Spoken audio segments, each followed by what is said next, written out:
Hey everybody, and welcome back to BK's Bullets. Today we're going to be talking about Batman No Man's Land Volume 1.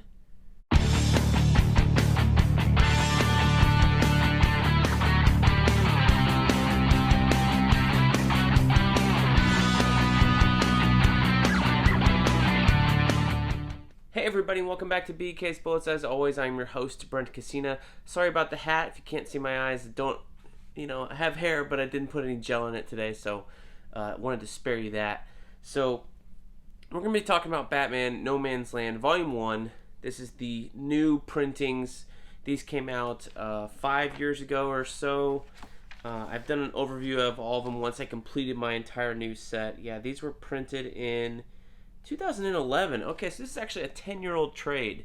I've gotten a couple comments on my overview video I did a couple, maybe a year or two ago about whether to read this or maybe the Omnibus, if there's an Omnibus coming out of No Man's Land.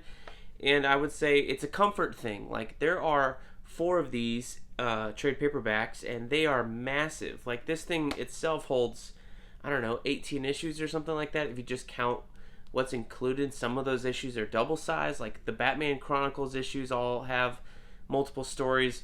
But before we get into the review, I would ask you to please do one thing. Please subscribe. Helps me out, helps the channel grow, lets you know when I drop new videos and all that stuff. Now, back to talking about the book. So, if you're one to know whether you should get these, if you can seek these out and find them, I think they're still available maybe at your local comic shop or your favorite online retailer or the resale. Just make sure you go out there and look really, really hard before you go and do the eBay thing like I did. Like, I bought my version of the Cataclysm trade from 2010 with this same, lettering and stuff and spine for $60, and then I went into a different local comic shop here in town, and they had it for cover price. Now, these were $30. I think normally now they might run like 40 or something like that if they were printed today. They're pretty thick, and they're well put together. But yeah, I would say definitely look around a bunch of places first before you go on the eBay route, if that's how you want to read it. I don't think there's really been an omnibus announced for No Man's Land yet. There is the Road to No Man's Land omnibus, but for me, I don't have any omnibuses. I have some deluxe editions, but I have a limited amount of shelving, and my shelf is currently laid out for all trade paperback trim sizes. And if I make it bigger for oversized books like omnibus or deluxe editions, I would lose a lot of that shelf space. So me, I'm a trade collector. I like reading them. I like, not having to read it on a desk or anything like that. I can sit back here on the couch, on my man cave, next to my light, open it up, read it, have no issues. I don't really want to have a big, thick omnibus. I'm reading The World of Ice and Fire on and off, and that's a massive, massive book, bigger than an omnibus in terms of size, and it's a pain in the ass to read because it is so large. So, for me, I like trades, regular hardcovers. I think they're fun. But anyway, on to the review. So, we've done reviews of Batman Cataclysm and Road to No Man's Land Volume 1 and Volume 2. I am happy to say that with No Man's Land Volume 1, this returns to the form of Road to No Man's Land Volume 1. If you watched my review of that, you know I loved it. I didn't like 2 as much. Road to No Man's Land Volume 1 is a mouthful, so stick with me. Was more vignettes, one single stories, 2-issue stories, that kind of thing. And it was all the aftershock stuff of the quake, more in line of what the Cataclysm book was. And Road to No Man's Land Volume 2 had some stuff that was maybe 4 main stories that were all strung together in different pieces, but it was more about thrusting Gotham into the status quo. I'm happy to say that this volume is more along the terms of quality and good to read of Road to No Man's Land Volume 1 and Cataclysm. This is a phenomenal read. It's fantastic.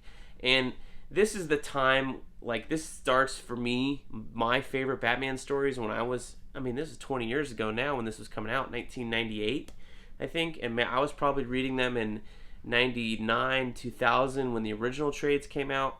But you just had a slew of heavy hitters in here. Greg Rucka is in here. I think, you got Devin Grayson here, Bob Gale, Greg Rucka I talked about. Who else is in here? Denny O'Neil doing the Azrael stuff. Kelly Puckett. Denny O'Neil as well. Lisa Klink wrote this story in Shadow of the Bat 86, Home Sweet Home. It was a little one-shot story that is drawn by Guy Davis of BPRD fame. I really, really love this story. It was just so much fun. So what's cool about this book is that it's a bunch of short stories that are, they don't do... It's probably not released... I don't know. It's laid out in a weird way. I don't know what the strategy was when they were releasing these original issues. Because if you look at the table of contents, it starts off with Batman No Man's Land number 1, and then there's 4 more issues that are written by Bob Gale and have art by Alex Maleev. So it's jumping around the different Bat titles, but if you're buying all of them week to week, you would get the same story, part 1, part 2, part 3, part 4. And I think that's a really cool approach, the way they did that. And because they did that, you're reading it, I guess you're reading it in release order, per se, because they hired a writer and an artist to do an arc, and they said, go write this arc, it's 2 issues, it's 4 issues, whatever it is, go draw it all, and then we will put it out, not monthly, but across the line in one entire month in one fell swoop.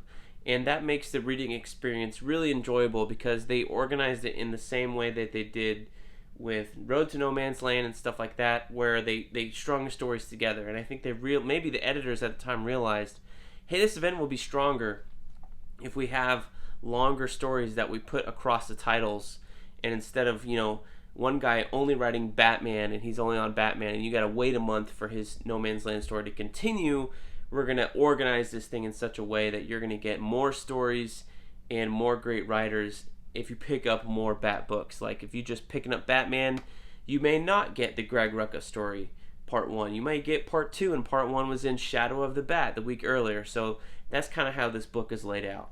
And as far as a reading experience, you don't even notice because you're just reading it like, oh, it makes sense. This is part 1 of the story.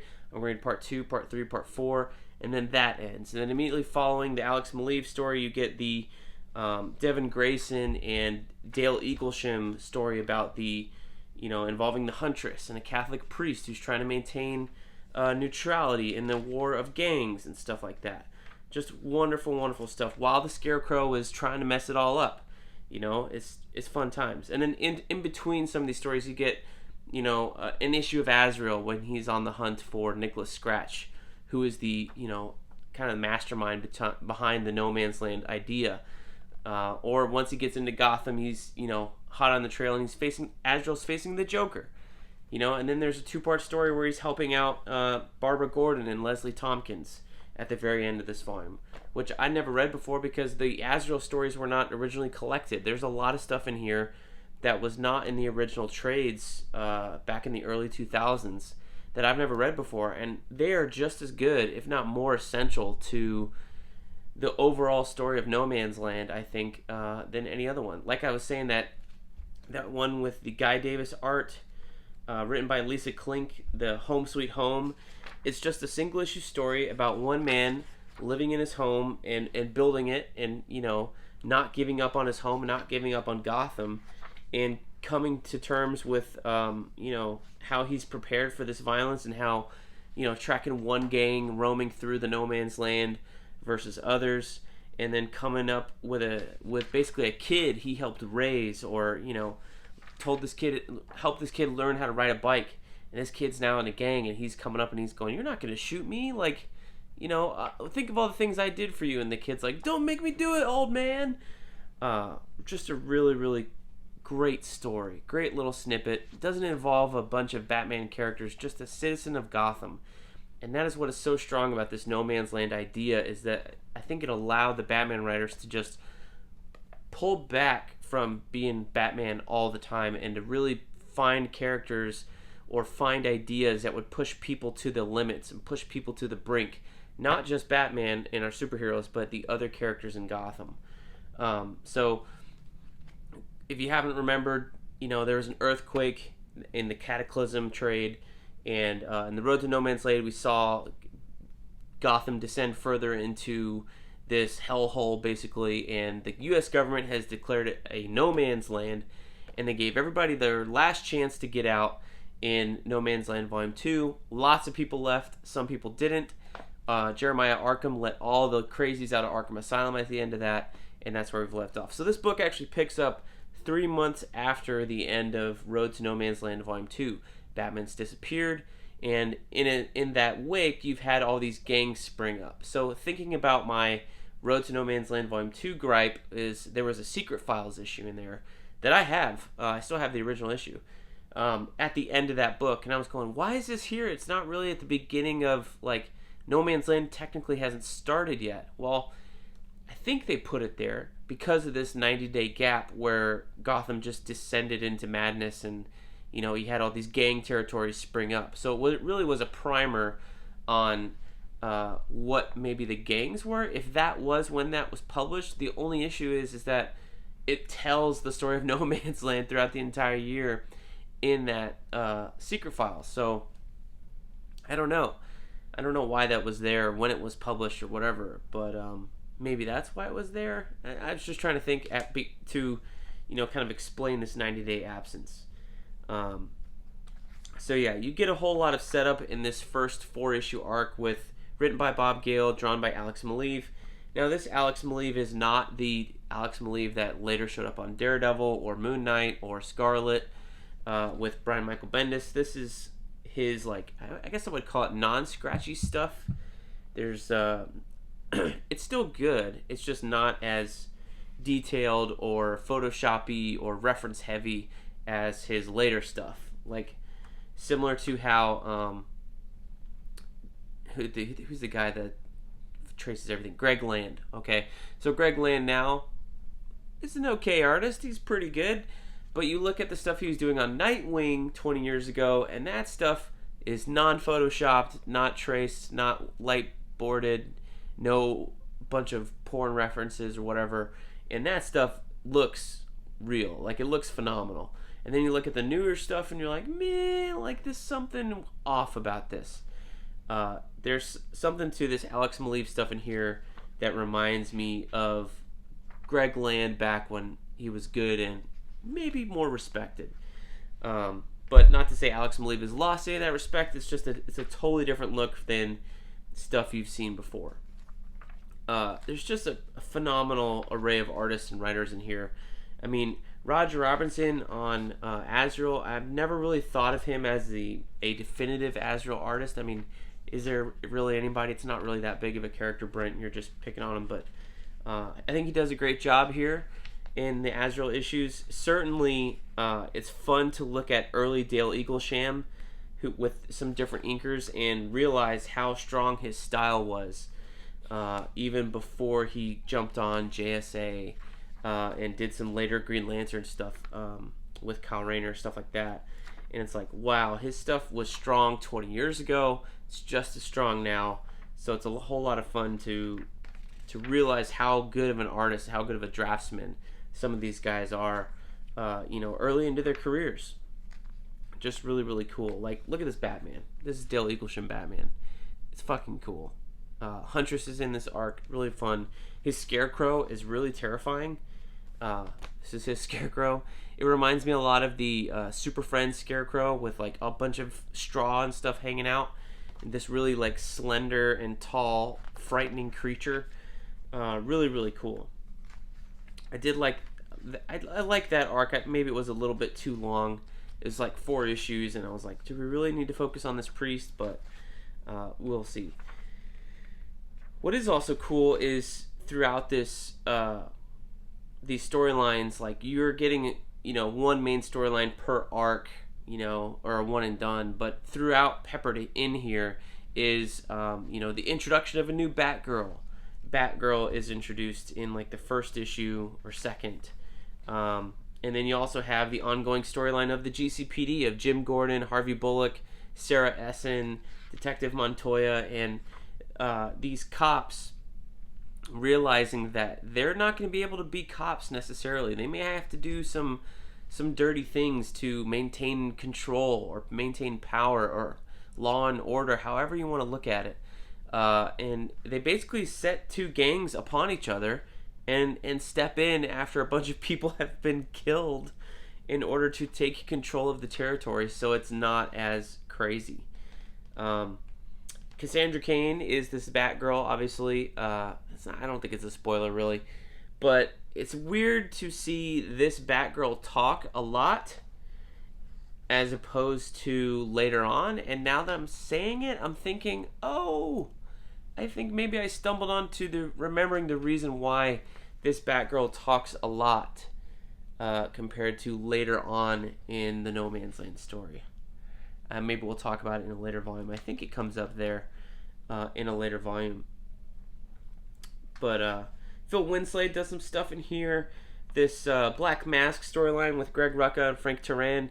Like really, really gritty, grimy art. This Batman's just like skinny and demented. Like, look at his teeth here. It's just crazy. That's really dark and fun to read. It's really cool to see all these different art styles. And then you got... who's this guy? Jason Pearson coming on later on, right after that gritty Black Mask storyline, you know? And it's like, wow, this is just a big shift in terms of art style, but this story just lets these artists go to town, and it's really fun to see how much they can do with the art styles, with the story, and it's not really that big of a jump because I think it is so almost segmented. Every time you switch to a new art style, it's a new story that fits that art style. So that's fun. I do think the story about Superman may be the weakest one. It's a one-shot. Is it written by Greg Rucka? I can't remember. But it's a one-shot where Superman... No, it's written by Kelly Plunkett. I'm sorry. Drawn by John Bogdanove, legendary Superman artist from the 90s. Although his inker on here makes him look a little, like, way different than he was maybe 5 years before doing the Death and Reign of Superman stuff. The inker on this is Eduardo Barreto, who's a fairly well-known inker. Does a good job normally. Just didn't think it fit that well. But this story was a little weird because Superman shows up and he's like, "Hey, Gotham, I'm here to save you. I'm here to help you." And he does some things and then very quickly, almost too quickly, realizes that things in Gotham don't work the way that they do in other cities. And it took Batman a little while to realize this too in the beginning of the book. So it's kind of funny to see that Superman go through the same realization, but instead of staying and helping out, like, Superman leaves at the end of the story. Maybe he'll return. I don't remember exactly what happens. But I thought that was interesting and maybe a little too convenient that it happened in one issue. But hey, you know, how many issues are we going to spend on Superman in a Batman book and a Bat title? So that's my review for Batman No Man's Land Volume 1. I think it's a whole lot of fun. Definitely encourage you guys to read it because we're in for one hell of a ride in terms of Batman stories. Like I think I've alluded to in earlier videos, Cataclysm, No Man's Land, from here on out, and then you get the Bruce Wayne murderer stuff to War Games. All that stuff is great stuff. The next 5 years of Batman are phenomenal. And this is the beginning, in my opinion, of that phenomenal run of Bat books, just for a long time. So stick around. We're going to talk more No Man's Land as I read through all these trades. You can find a playlist at the end here with everything related to No Man's Land, reviews, overviews, Cataclysm, all that stuff will be in there. So check it out. And I encourage you guys to go back and find these trades, or the Omnibus if there is one, whenever you're watching this, and read it. It's a phenomenal story. One of the best Batman events ever, in my opinion. So there you go. Thank you for watching. Let me know what you think down below in the comments. I would love to talk to you down there. Thank you for subscribing and liking this video, and I will see you guys next time in the Funny Pages.